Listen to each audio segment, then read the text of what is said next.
Hi friends, അസ്സലാമു അലൈക്കും. Welcome back to our channel. കുറേ കാലമായി നമ്മൾ വീഡിയോസൊക്കെ ഇട്ടിട്ട് കേട്ടോ. അപ്പോൾ ഇന്ന് ഒരു മോർണിംഗ് വ്ളോഗ് ഇടാമെന്ന് വിചാരിച്ചു.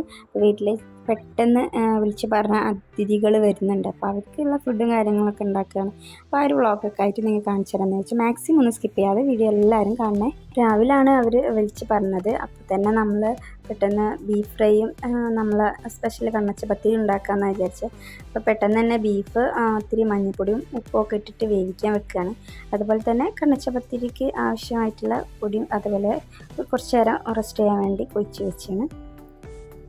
പിന്നെ പച്ചക്കറി കാര്യങ്ങളൊക്കെ അരിയാം കേട്ടോ. നമ്മൾ ബീഫ് വേവിച്ചതിന് ശേഷം പിന്നെ വേറെ തന്നെ വാട്ടി വെക്കുകയാണ് നമ്മൾ ബീഫ് ഫ്രൈ ചെയ്യുമ്പോൾ.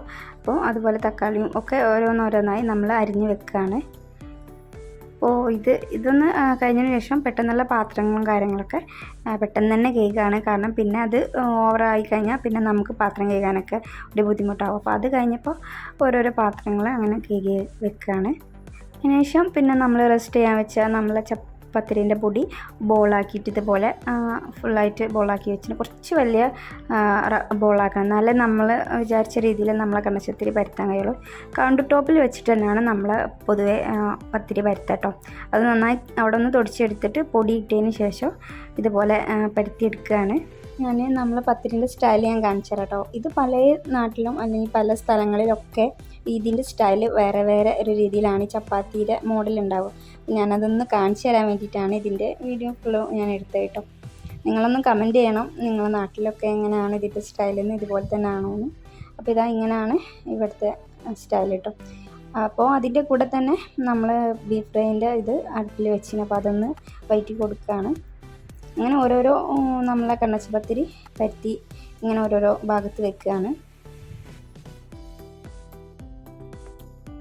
പിന്നെ ഇതാ ബീഫ് ഫ്രൈ എൻ്റെ ഏകദേശം ഇങ്ങനെ വാടി തുടങ്ങി വരുന്നുണ്ട്.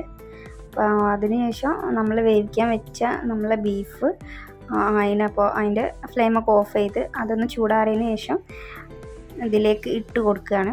അങ്ങനെ അതിലേക്ക് ഇട്ട് കൊടുത്തതിന് ശേഷം നമ്മൾ ആവശ്യത്തിനുള്ള മുളകും മഞ്ഞൾപ്പൊടിയും നമ്മളെ മസാലകളും ഒക്കെ നിങ്ങൾക്ക് അറിയാമല്ലോ. അപ്പോൾ അതിനുള്ള സാധനങ്ങളൊക്കെ നമ്മൾ ആവശ്യത്തിന് ഇട്ട് കൊടുത്ത് നന്നായി ഫ്രൈ അത് ഒരു ഭാഗത്ത് ഇങ്ങനെ ആക്കുന്നുണ്ട് കേട്ടോ.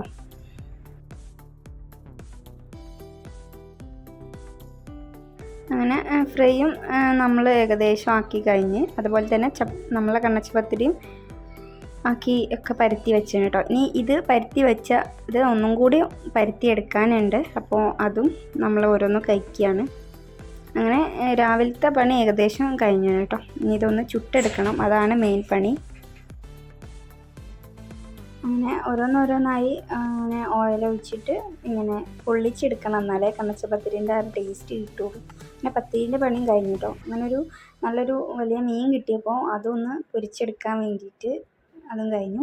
നിങ്ങളെ വീട്ടിൽ ഇതുപോലെ ചെറിയ ബേബീസ് ഉണ്ടെങ്കിൽ ഇതുപോലെ ഒരു 3 മന്ത്സ് അല്ലെങ്കിൽ 4 മന്ത്സ് ഒക്കെ ഇങ്ങനെ കമഴ്ത്തി കെടുത്തിയാലുണ്ടല്ലോ അവർക്ക് നല്ലതാണ്. അവർക്ക് ഗ്യാസ് പ്രോബ്ലം അതുപോലെ തന്നെ ഇടയ്ക്കിടയ്ക്ക് വോമിറ്റിംഗ് ചെയ്യുന്ന കുട്ടികളാണെങ്കിൽ അതൊക്കെ ഇങ്ങനെ മാറി കിട്ടും. ഡെയിലി ഒരു 3-4 മന്ത്സ് അല്ലെങ്കിൽ 5 മന്ത്സ് ഇങ്ങനെ കെടുത്തിയാൽ നല്ലതാണ്. അപ്പോൾ നിങ്ങളൊന്ന് ട്രൈ ചെയ്ത് നോക്കാം കേട്ടോ.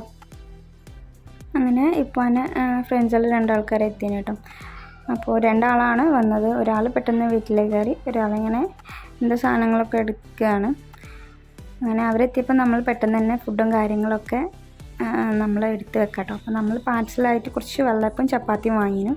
അപ്പോൾ അതും കൂടി ഇതിൽ വെച്ച് കൊടുക്കുകയാണ്. നമ്മൾ പെട്ടെന്ന് തന്നെ ഓരോന്നോരോന്നായിട്ട് ടേബിളിലേക്ക് കൊണ്ടുവയ്ക്കാൻ വേണ്ടിയിട്ട് ഒക്കെ ഒന്ന് സെറ്റ് ചെയ്യാണ്. കാരണം അവർ ഓഫീസിൽ നിന്ന് വരികയാണെന്നാണ് പറഞ്ഞത്. അപ്പോൾ പെട്ടെന്ന് തന്നെ അവർക്ക് പോകണം. അപ്പോൾ നമ്മളൊന്ന് പെട്ടെന്ന് ഒക്കെ സെറ്റ് ചെയ്ത് കേട്ടോ. അപ്പോൾ അവർ വന്നപ്പോൾ തന്നെ നമ്മളൊക്കെ ആയിട്ട് എടുത്ത് വെച്ചതാണ്. അപ്പോൾ നമ്മളതൊക്കെ ടേബിളിൽ കൊണ്ടുവച്ച് അപ്പോൾ അതിന് ശേഷം തന്നെ അവർ പെട്ടെന്ന് തന്നെ ചായ കുടിക്കാൻ വേണ്ടിയിട്ട് ഇരുന്നു. ഉപ്പായും ഉമ്മയും ഈ ഞായറാഴ്ചയാണ് ഗൾഫിലേക്ക് പോകുന്നത് ഇൻഷാ അള്ളാ.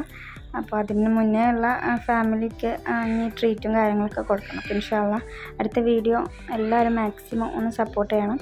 പിന്നെ അതുപോലെ തന്നെ ഈ ഇത്താത്താൻ്റെ ഫ്രണ്ടും വന്നിരുന്നു. കാരണം ഇപ്പോൾ കുവൈറ്റിലേക്കാണ് പോകുന്നത് അവർ. അപ്പോൾ ഇവരുടെ ഹസ്ബൻഡിന് എന്തോ കൊടുക്കാനുണ്ട് പറഞ്ഞപ്പോൾ അത് കൊണ്ട് തരാൻ വേണ്ടിയിട്ട് വന്നപ്പോൾ ഇത്രയേ ഉള്ളൂ ഇന്നത്തെ ഒരു വീഡിയോ കേട്ടോ. അപ്പോൾ മാക്സിമം എല്ലാവരും സ്കിപ്പ് ചെയ്യാതെ ഒന്ന് കാണണം, ഒന്ന് ഷെയർ ചെയ്യണം, സബ്സ്ക്രൈബ് ചെയ്യണം. Thank you for watching.